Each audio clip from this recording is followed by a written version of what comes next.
Hi, Hi, Tyler. How are you? I'm well, thank you. How are you doing? Doing great. To start, it should have been clued in by the name, but I was not. So I started watching this movie and then realized it was a play on It's a Wonderful Life, like halfway through the movie. So I was doing real great. Hey, I get it. You just thought it was just a movie just about a really well-crafted knife. I get it. I was just like, cool, it's a murder movie about Christmas. I'm really into it. And then clued myself in that It's a Wonderful Life. And was like, oh, that makes sense because it's a wonderful knife. But the mashup of like horror movies and Christmas, and we're doing it more and more because we had Violent Night, and we're getting and it's more often than not we like to kind of mess with the idea of what a Christmas movie is. And Yeah.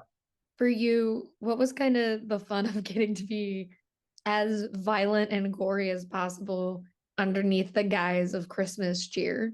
Yeah, I mean, I love Christmas movies and I also love Christmas horror movies. So and I think it's inherently fun because you want like the contrast, like the juxtaposition that's created by this kind of cheery imagery and this like horrific imagery is super fun.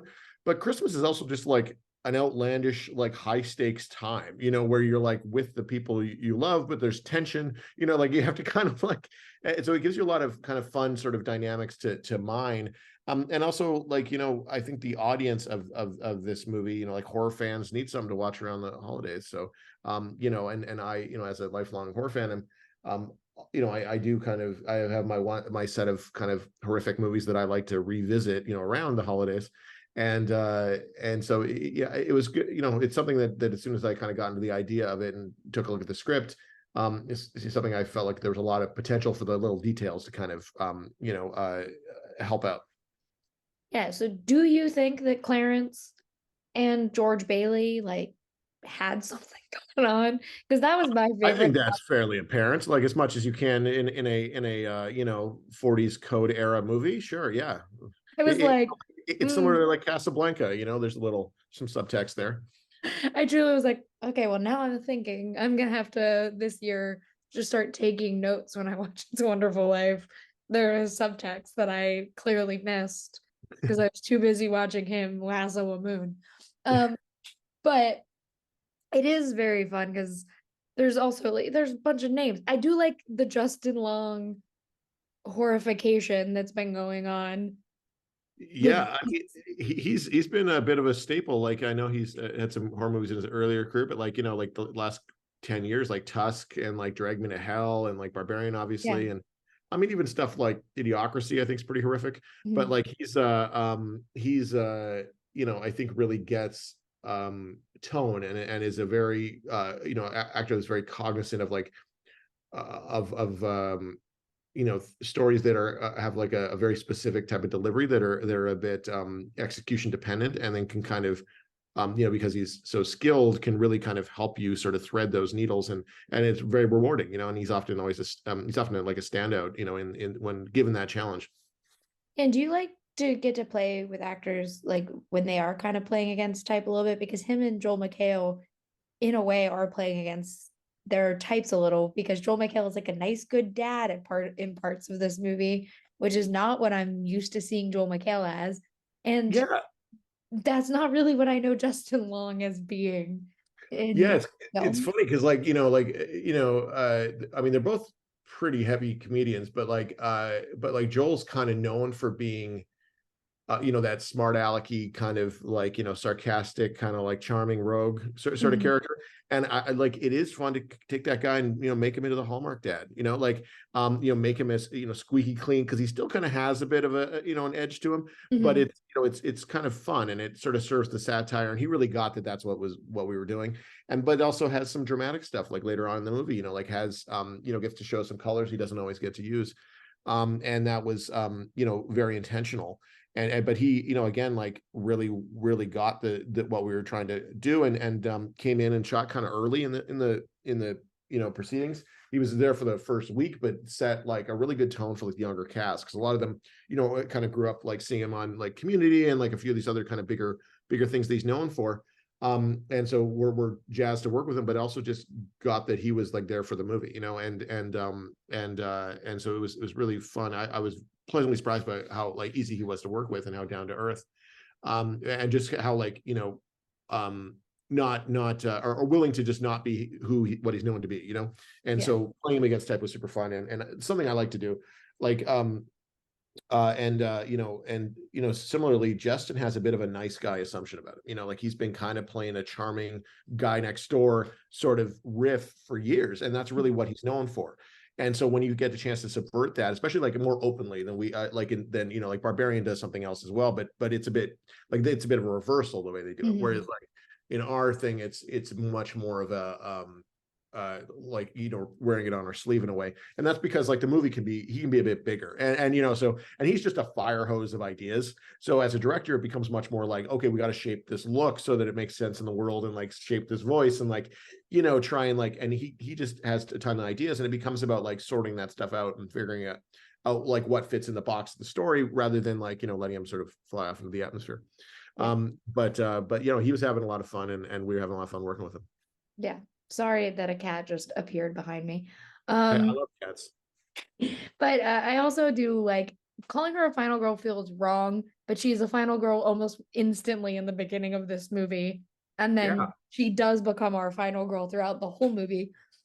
Is very cool because I think it kind of, you know, fixes the issue that I think a lot of horror movies have where like women are either used as props or are like, oh, look, this girl is important, but only in the last 5 minutes because the main character is a woman and she is in charge and she proves that she is the most important person in this story in this town. For you guys, how was it kind of, you know, centering this story on a woman and proving that like when she does like feel as if she's not important and she doesn't need to exist, showing that like without her everything is horrid. Like for you as a director, how did you kind of like make sure that you found that balance of like getting to really center a female character that is so cool and so important because it's nice to see in a horror movie. Yeah, I mean, like horror has like a long tradition of kind of like a somewhat complicated like history with female protagonists, especially. Mhm. 'Cause like on the one hand, like there's this you know, history of like just like exploitation, you know, where it's like a lot of like nudity, a lot of weird, like unjustified, like, you know, misogyny, and like a lot of that stuff that's like kind of like you know, narratives like centered around their victimization.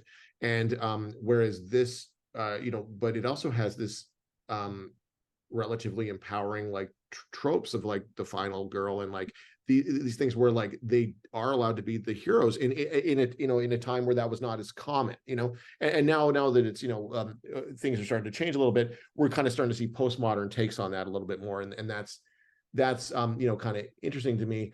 And but like, you know, we kind of zeroed in on the idea of sort of riffing on slasher movies in general. Like the first 15 minutes of our movie are kind of like the end of a different movie, you know, Mhm. like where like she survives, you know, and kind of rises to the occasion and like beats the bad guy, you know, in like a Scream like way.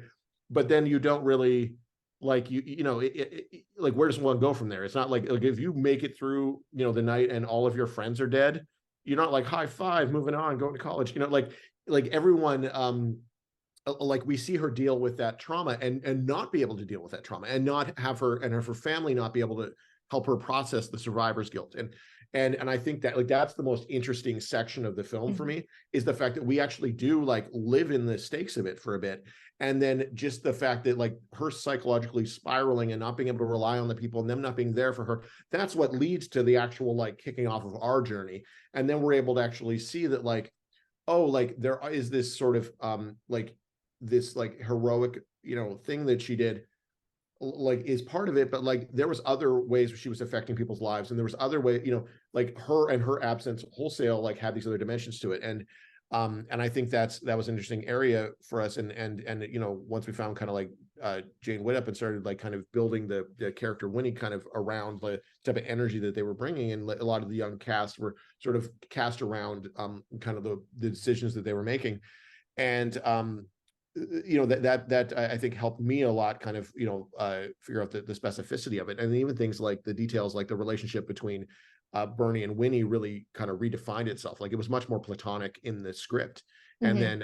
and then but through casting like Jane Whittup and Jess McLeod, like they had a lot more chemistry, and like in the rehearsals we started to kind of figure out that like, oh, this might be more of a romance, and then they even approached like Michael and myself about like, hey, can we make this more explicit, can we build to a kiss, can we like, you know, do these things, and we really leaned into it, and then sort of started to kind of, you know, scaffold that stuff throughout the shooting, and so it was fun to kind of see it sort of reshape by kind of like in response to like the collaborators that we had. Yeah, and it's truly like as someone who like my brother will watch trailers and be like, "Great, this is a movie we're watching at Christmas," because like that's what I did with Violent Night. I watched this movie like, "Great, this is going to be one of those that my brother 100% is going to want to watch at Christmas." Uh, I had so much fun. So thank you so much for talking with me today. I loved the movie a lot, and I can't wait for audiences to get to see this. I think this is 100% going to be one of those that like you're gonna want to watch it every time at Christmas just because it's a fun slasher horror Christmas movie. Awesome, thank you so much. I'm a big fan of Violent Night as well, so It's just these movies are so cool. I love Christmas horror movies. I think they're fun. yeah. Well, hey, hopefully people find it next week, and we're excited to get it out there. It's great. I think people will like it a lot. Cool. Well, thank you so much. Awesome. Thank you. Have a great one. You too.